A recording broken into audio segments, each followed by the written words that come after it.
یہ کتاب کس کی ہے؟ مجاہد صاحب یہ شیعوں کی کتاب ہے. کہتے ہیں اہل سنت. سنت تو تمہارے پاس ہے نہیں, اور جو سنت ہے اس کو بھی نہیں مانتے. جو سنت ہے اس کو بھی نہیں مانتے نا. مزے کی تو بات یہ ہے. خاموش ہو جاؤ مجاہد. مجاہد خاموش. میری باری ہے نا, ٹائمر لگا دیتا ہوں, 10 منٹ میرا 10 منٹ آپ کا. خاموش. تو اچھی طرح سنو. یہ کتاب شیعوں کی ہے یا آپ لوگوں کی ہے؟ المصدق علی الصحیحین جزء 40 چاپ دار الفکر. ملاحظہ کرو, یہ حضرت رسالت پناہ صلی اللہ علیہ وآلہ وسلم کی حدیث ہے. ادھر دیکھو پرچون والے کو, پرچون والے کو, پرچون کی دکان میں ملازم کو, اس کو اسلام کی یونیورسٹی کے پروفیسر سے قیاس نہ کرنا کہ یہ دونوں ایک ہیں. جس کو اللہ اور رسول صلی اللہ علیہ وسلم نے مسلمانوں کا مولا بنایا ہے, اسلام کا امام بنایا ہے, اسلام کا سید و سالار بنایا ہے, اس کو کسی گلے کے محلے کی مسجد کے وہ بھی چوری کے پیش امام کسی اس کا قیاس نہ کرو. یہ دیکھو رسول صلی اللہ علیہ وسلم نے فرمایا نص اس طرح ہوتی ہے.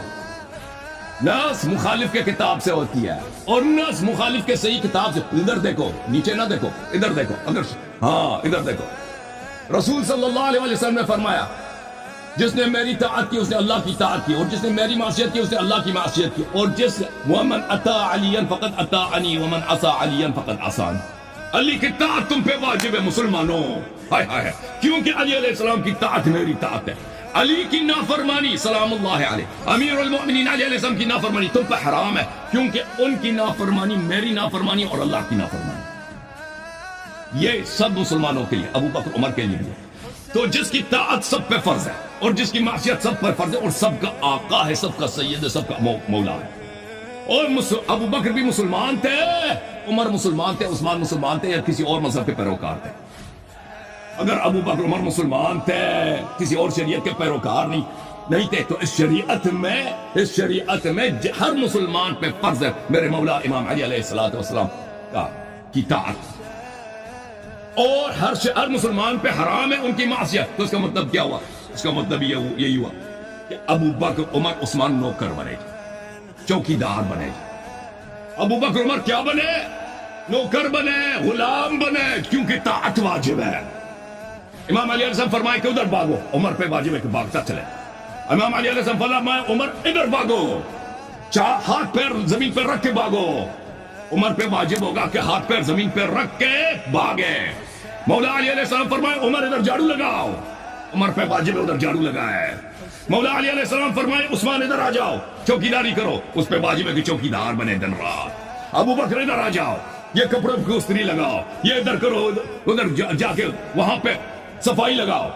ابو بکر پہ واجب ہوگا نوکری کرے. جب اللہ نے واجب بنایا ہے, رسول صلی اللہ علیہ وسلم نے واجب بنایا ہے کہ تم ان کی حیثیت ہی نوکر کیا. تاجدار کون ہے؟ میرے مولا امام علی علیہ السلام. شہنشاہ کون ہے دین کے؟ بناوٹی نہیں, چوری کے حدیث کے نہیں, جھوٹی سنت کی نہیں, اصلی سنت کی, جس کو اللہ اور رسول صلی اللہ علیہ وآلہ وسلم نے دنیا کا جہاں کا دین کا دنیا کا زمین کا آسمان کا امام بنایا ہے, پیشوا بنایا, شہنشاہ بنایا. وہ میرے مولا امام علی علیہ السلام. کہتے اہل سنت, اہل سنت. اب پتہ چلا نا, ادھر دیکھو, اب مجاہد رضا ادھر دیکھو. سنت کے تم دشمن ہو, تم نے نوکر کی غلامی کو قبول کیا, نوکر کو بادشاہ بنایا, اور جس کو رسول صلی اللہ علیہ وسلم نے نوکر بنایا تھا تم نے اس کو امام بنایا ہے, اور جس کو رسول صلی اللہ علیہ وسلم نے امام بنایا اس کے منکر ہو گئے ہو تم, اس کے دشمنوں کے تم پرچار کرتے ہو. اچھا مزید دیکھو, مزید دیکھو,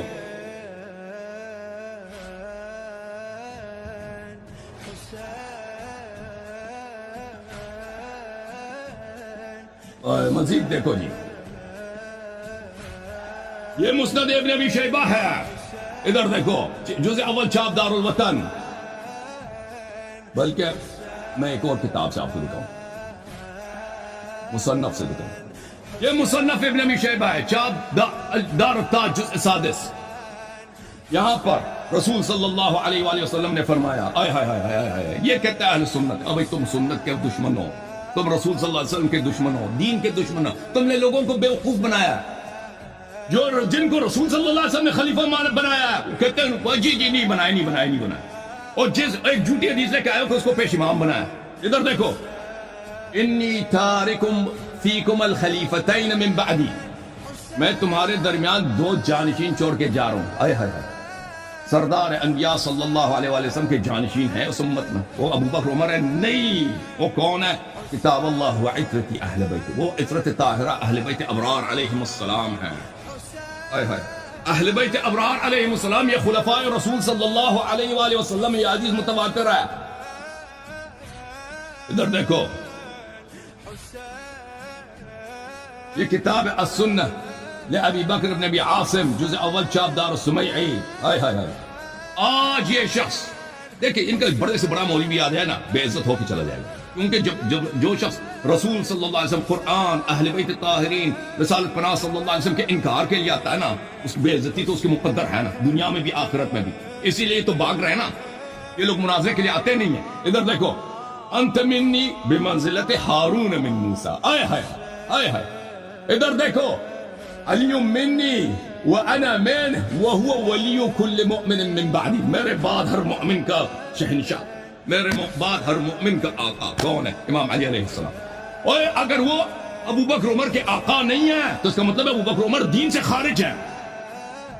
کیونکہ رسول صلی اللہ علیہ وسلم نے مؤمن مسلم کی پہچان اس طرح کرائی. مؤمن مسلم وہی ہے جس کا مولا امیر المؤمنین علیہ السلام ہے، جس کا آقا امام علی علیہ السلام. تو تم چن لو بھائی، ابو بکر مسلمان تھا یا نہیں تھا؟ اگر مسلمان تھا تو اس کا آقا، اس کا شہنشاہ میرے مولا امام علی علیہ السلام، اس کے سر کے تاج میرے مولا امام علی علیہ السلام. اور ابو بکر کی حیثیت چپراسی کی ہے، کیونکہ اس کو پہ طاعت ہی واجب ہے. یہ حدیث اس کا کیا حیثیت ہے؟ اسناد صحیح رجال مسلم. سبحان اللہ. اوئے ہوئے ہوئے ہوئے ہوئے. انت منی بمنزلت ہارون من موسیٰ الا انك لست نبیا وانت خلیفتی فی کل مؤمن من بعدی. اسناد حسن بل صحیح. آپ میرے بعد ہر مسلمان پر، ہر مؤمن پر میرا خلیفہ و جانشین ہے. سمجھ میں آئے نا؟ جس نس اس طرح ہوتی ہے، یہ نس جو ہے نا چوری کی نس نہیں ہے کہ کسی کو چوکیدار بنایا یا کسی کو چپراسی بنایا، کسی کو پرچون کے دکان پہ لگا دیا، ادعا کرو کہ یہ یونیورسٹی کا چانسلر ہے. یہ اس طرح چوری، سنت تمہاری چوری کیا ہے. سنت کو تو تم مانتے ہی نہیں نا. وہ جس آپ مان بھی لیں کہ ابو بکر کو پیش امام بنایا نا، اور پیش امامت کیا، خلافت عظمیٰ کیا، ان دونوں میں زمین آسمان کا فرق ہے. تمہارا عقل کہاں ہے مولوی صاحب؟ ٹھیک ہے، یہ سنت جو میں آپ کو دکھا رہا ہوں، اس میں تصریح ہے کہ نبی صلی اللہ علیہ وسلم کے بعد سب مسلمانوں کا شہنشاہ میرے مولا امام علی علیہ السلام ہے. اچھا، اب آتے ہیں اس بات کی طرف. اس حدیث کو جو آپ کہتے ہیں کہ ابو بکر کو رسول صلی اللہ علیہ وسلم نے پیش نمازی دیا، اس کا راوی کون ہے پتہ ہے؟ اس کا راوی ہے عائشہ. ادھر دیکھو، اور رسول صلی اللہ علیہ وسلم نے اسی حدیث میں بتایا کہ عائشہ جو ہے سچی نہیں ہے. یہ کتاب بخاری. اب گالی مجھے نہیں دینا، میں آپ کو بخاری سناؤں گا، سنت سناؤں گا. ادھر دیکھو، سنت کے منکرو، میں آپ کو سنت دکھاؤں گا. بخاری کتاب دار احیاء التراث العربی. ادھر دیکھو، یہ صفحہ نمبر ہے 134، حدیث نمبر ہے 664. اسی میں یہی ہے کہ مروا ابا بکر فلیصلی بالناس. اسی میں پہلا جملہ ہے انکن صواحب یوسف. آئے ہائے ہائے. صواحب یوسف کو جانتے ہو شیخ صاحب؟ صواحب یوسف کون تھی؟ وہ عورتیں تھیں جو دین خدا کے خلاف سازش میں دن رات مصروف ہوتی تھی. وہ صواحب یوسف ہے. ایک منٹ شیخ صاحب، ابھی آپ کی باری آئے گی. اللہ تعالیٰ نے قرآن میں فرمایا نحن نقص علیک احسن القصص بما اوحینا الیک.